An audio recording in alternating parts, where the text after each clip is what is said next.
നമ്മളെല്ലാവരും കേട്ടിട്ടുള്ള കാര്യമാണ് നമ്മുടെ ആഗ്രഹങ്ങൾ നേടിയെടുക്കാൻ വിഷ്വലൈസേഷൻ ചെയ്താൽ മതിയെന്ന്. ഒരുപാട് സെലിബ്രിറ്റീസ്, സ്പോർട്സ്മാൻമാർ, ബിസിനസ്മാൻമാർ, അറിയപ്പെടുന്ന ഒരുപാട് വ്യക്തികൾ, അവരെല്ലാം കുറിച്ച് നമ്മൾ പഠിക്കുമ്പോൾ അവരുടെ ജീവിത വിജയത്തിന് വിഷ്വലൈസേഷൻ, അതായത് ദൃശ്യവൽക്കരണം ചെയ്തിരുന്നു എന്ന് വായനയിലൂടെയും കേൾവിയിലൂടെയും നമ്മൾ അറിഞ്ഞിട്ടുള്ളതാണ്. എന്താണ് വിഷ്വലൈസേഷൻ? അത് എങ്ങനെയാണ് നമ്മളിൽ പ്രവർത്തിക്കുന്നത്? എങ്ങനെയാണ് നമ്മുടെ ലക്ഷ്യങ്ങൾ നേടിയെടുക്കാൻ ദൃശ്യവൽക്കരണം ചെയ്യേണ്ടത്? ഈ 3 ചോദ്യങ്ങൾക്കുള്ള ഉത്തരമാണ് ഇന്നത്തെ വീഡിയോയിൽ നമ്മൾ ചർച്ച ചെയ്യാൻ പോകുന്നത്. എന്താണ് ദൃശ്യവൽക്കരണം? നമ്മൾ ആഗ്രഹിക്കുന്ന നമ്മുടെ ലക്ഷ്യം അത് നമ്മൾ നേടുന്നതിന് മുമ്പ് തന്നെ നമ്മുടെ മനക്കണ്ണിലൂടെ അല്ലെങ്കിൽ മനസ്സിലൂടെ വ്യക്തമായി കാണുകയും നമ്മൾ ആ ഗോൾ അച്ചീവ് ചെയ്താലുണ്ടാകുന്ന അതേ ഫീൽ അനുഭവിക്കുകയും ചെയ്യുന്ന പ്രക്രിയയാണ് ദൃശ്യവൽക്കരണം. എങ്ങനെയാണ് ദൃശ്യവൽക്കരണം പ്രവർത്തിക്കുന്നത്? നമ്മുടെ മനസ്സിനെ 2ആയി തരംതിരിച്ചിരിക്കുന്നു. 1 ബോധമനസ്സ്, 2 ഉപബോധ മനസ്സ്. ബോധമനസ്സിനെയും ഉപബോധ മനസ്സിനെയും കുറിച്ചുള്ള വിശദമായ വീഡിയോ മുൻപ് ചെയ്തിട്ടുള്ളത് കൊണ്ട് തന്നെ ഇവിടെ നിങ്ങൾക്ക് മനസ്സിലാക്കാൻ വേണ്ടി ചെറിയ രീതിയിൽ വിശദീകരിക്കാം. നമ്മുടെ ഉപബോധ മനസ്സിലേക്ക് നമ്മൾ എന്തു കൊടുക്കുന്നുവോ അത് നമ്മളിലേക്ക് എത്തിക്കാൻ വേണ്ടി ഉപബോധ മനസ്സ് 24 മണിക്കൂറും പ്രവർത്തിച്ചു കൊണ്ടിരിക്കും. അതായത് നമ്മൾ ഉറങ്ങുമ്പോഴും ഉപബോധ മനസ്സ് നമുക്ക് വേണ്ടി പ്രവർത്തിക്കുന്നു. ഉപബോധ മനസ്സിന് ഒരു കുഴപ്പമുണ്ട്. ആ കുഴപ്പം നമുക്ക് ദോഷവും ചെയ്യും, ഗുണവും ചെയ്യും. എന്താണ് ആ കുഴപ്പം? നമ്മുടെ ഉപബോധ മനസ്സിന് റിയാലിറ്റി എന്താണെന്ന് തിരിച്ചറിയാനുള്ള കഴിവില്ല. അതായത് നമ്മൾ കൊടുക്കുന്നത് സത്യമാണോ കളവാണോ എന്ന് തിരിച്ചറിയാനുള്ള കഴിവ് നമ്മുടെ ഉപബോധ മനസ്സിന് ഇല്ല. നമ്മൾ എന്തു കൊടുക്കുന്നുവോ അത് നമ്മളിലേക്ക് എത്തിച്ചു തരാൻ വേണ്ടി പ്രവർത്തിക്കുന്നു. അതുകൊണ്ടുള്ള ദോഷം എന്താണ്?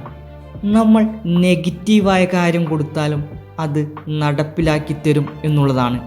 ഉദാഹരണത്തിന്, നമുക്ക് കുറച്ച് കടബാധ്യത ഉണ്ടെന്ന് കരുതുക. നമ്മളെപ്പോഴും ആ കടത്തെക്കുറിച്ച് ചിന്തിക്കുന്നു, സംസാരിക്കുന്നു. അതെങ്ങനെ കൊടുത്തു തീർക്കും? അയാൾക്ക് ഇത്ര കൊടുക്കാനുണ്ട്, മറ്റൊരാൾക്ക് ഇത്രയും കൊടുക്കാനുണ്ട് എന്നൊക്കെ നമ്മൾ ഏത് നേരം ചിന്തിക്കുകയാണെങ്കിൽ കടം എന്നുള്ള കാര്യം ഉപബോധ മനസ്സിലേക്ക് കയറുകയും ഉപബോധ മനസ്സ് അത് വീണ്ടും നമ്മളിലേക്ക് എത്തിച്ചു തരികയും ചെയ്യും. കാരണം ഉപബോധ മനസ്സിന് റിയാലിറ്റി എന്താണെന്നും നമ്മൾ ഉദ്ദേശിക്കുന്നത് എന്താണെന്നും തിരിച്ചറിയാനുള്ള കഴിവ് ഇല്ല. ഇനി ഉപബോധ മനസ്സിന് റിയാലിറ്റി തിരിച്ചറിയാനുള്ള കഴിവ് ഇല്ല എന്നുള്ള കുഴപ്പം കൊണ്ടുള്ള ഗുണം എന്തൊക്കെയാണ്?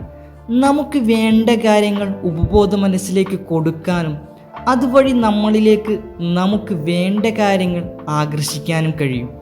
കാരണം നമ്മൾ കൊടുക്കുന്നത് റിയാലിറ്റി ആണോ അല്ലയോ എന്ന് തിരിച്ചറിയാനുള്ള കഴിവ് നമ്മുടെ ഉപബോധ മനസ്സിന് ഇല്ല. നമ്മുടെ ഉപബോധ മനസ്സിലേക്ക് എത്തുന്ന കാര്യങ്ങൾ എത്രയും പെട്ടെന്ന് നമ്മളിലേക്ക് എത്തിച്ചു തരാൻ വേണ്ടി പ്രവർത്തിക്കുന്നു എന്നുള്ളതാണ്.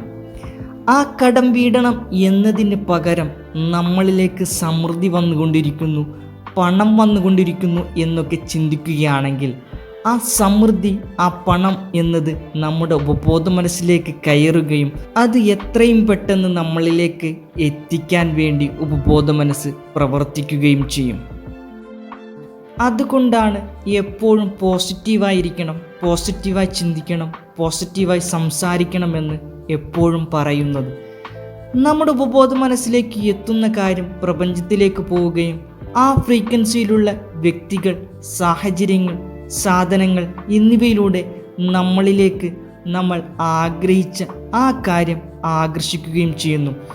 നമ്മൾ ദൃശ്യവൽക്കരണം കറക്റ്റായി ചെയ്യുമ്പോൾ അത് ഉപബോധ മനസ്സിലേക്ക് എത്തുകയും ഉപബോധ മനസ്സ് അതിൻ്റെ ഫ്രീക്വൻസി പ്രപഞ്ചത്തിലേക്ക് വിടുകയും അത് നമ്മളിലേക്ക് ആകർഷിക്കുകയും ചെയ്യുന്നു.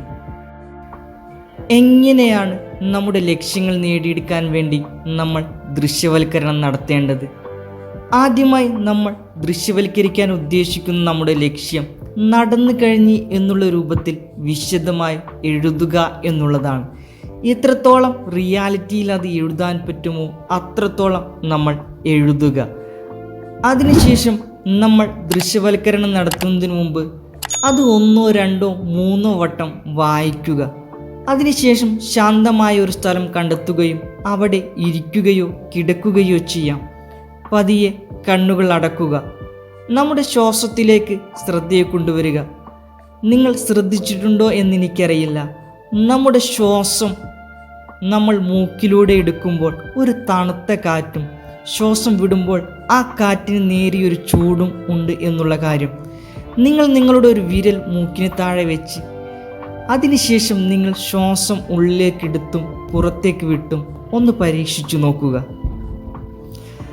നമ്മുടെ മൂക്കിലൂടെ തണുത്ത കാറ്റ് വരുന്നതും നേരിയ ചൂടുള്ള കാറ്റ് പുറത്തേക്ക് പോകുന്നതും കുറച്ചു നേരം നിരീക്ഷിക്കുക. നമ്മുടെ മനസ്സൊന്ന് ശാന്തമായി എന്ന് തോന്നുമ്പോൾ 20 മുതൽ പുറകിലോട്ട് 1 വരെ സാവധാനത്തിൽ ശ്രദ്ധയോടെ എണ്ണുക. അതിനുശേഷം നിങ്ങൾക്ക് ദൃശ്യവൽക്കരണത്തിലേക്ക് കടക്കാം.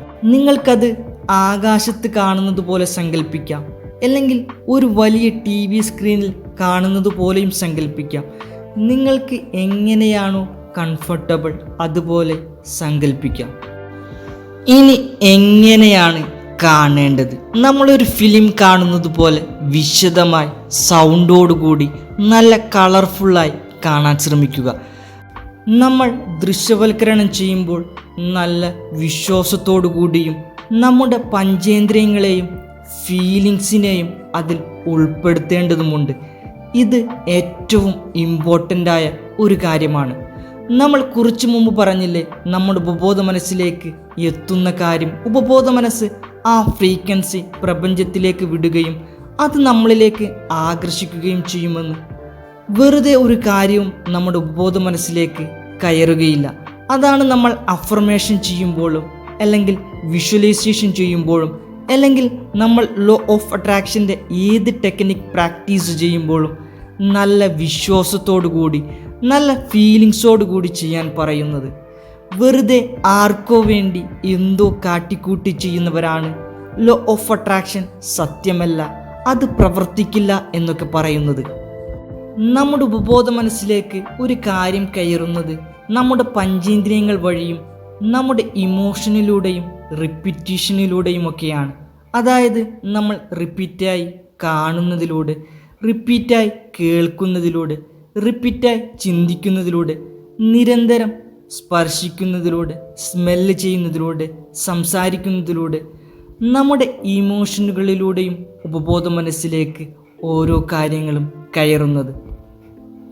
എങ്ങനെയാണ് നമ്മുടെ പഞ്ചേന്ദ്രിയങ്ങൾ ദൃശ്യവൽക്കരണത്തിന് ഉൾപ്പെടുത്തുക? നമ്മളൊരു കാറ് വാങ്ങുന്നതാണ് ദൃശ്യവൽക്കരിക്കുന്നത് എന്ന് കരുതുക.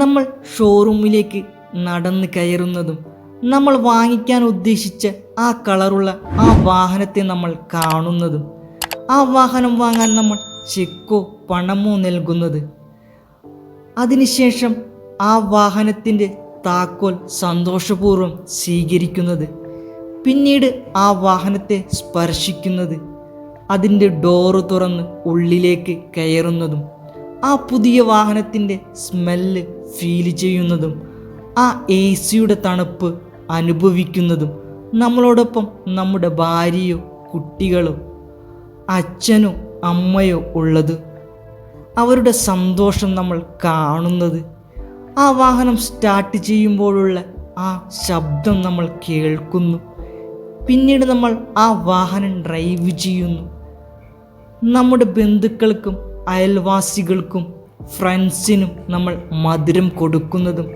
ആ മധുരത്തിൽ നിന്ന് സ്വല്പം നമ്മൾ ആസ്വദിക്കുന്നതും, അവരെല്ലാം ആ വാഹനത്തെക്കുറിച്ച് നല്ലത് പറയുന്നത് കേൾക്കുന്നത്, ഇതുപോലെ നമ്മുടെ പഞ്ചേന്ദ്രിയങ്ങൾ ഉൾപ്പെടുത്തി നമുക്ക് നമ്മുടെ ലക്ഷ്യം നേടിയാൽ ഉണ്ടാകുന്ന അതേ ഫീൽ നമ്മൾ ദൃശ്യവൽക്കരണം നടത്തുമ്പോൾ അനുഭവിക്കുകയും ചെയ്യുക.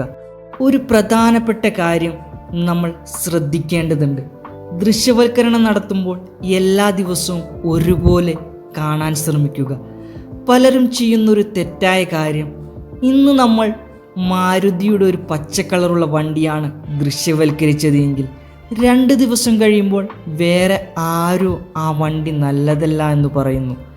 എന്നാൽ പിന്നെ കറുത്ത ഇലക്ട്രിക് വണ്ടി പിന്നെ കുറച്ച് ദിവസം അതായിരിക്കും വിഷ്വലൈസേഷൻ ചെയ്യുക.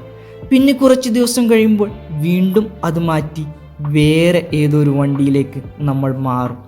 ഇങ്ങനെ ചെയ്യുന്നത് നിങ്ങൾ ഒരിക്കലും നിങ്ങളുടെ ലക്ഷ്യം നേടാൻ കഴിയുകയില്ല. അതുകൊണ്ട് ആദ്യം നിങ്ങൾക്ക് വേണ്ടത് എന്താണെന്ന് കൃത്യമായി തീരുമാനിക്കുകയും അത് എഴുതി വെക്കുകയും ചെയ്യുക. അതിനുശേഷം നമ്മൾ പറഞ്ഞതുപോലെ ദൃശ്യവൽക്കരണം നടത്തുക. ഇങ്ങനെയാണ് നിങ്ങൾ ദിവസവും ദൃശ്യവൽക്കരണം ചെയ്യുന്നതെങ്കിൽ നിങ്ങളുടെ ലക്ഷ്യം നിങ്ങളിലേക്ക് ആകർഷിക്കുക തന്നെ ചെയ്യും.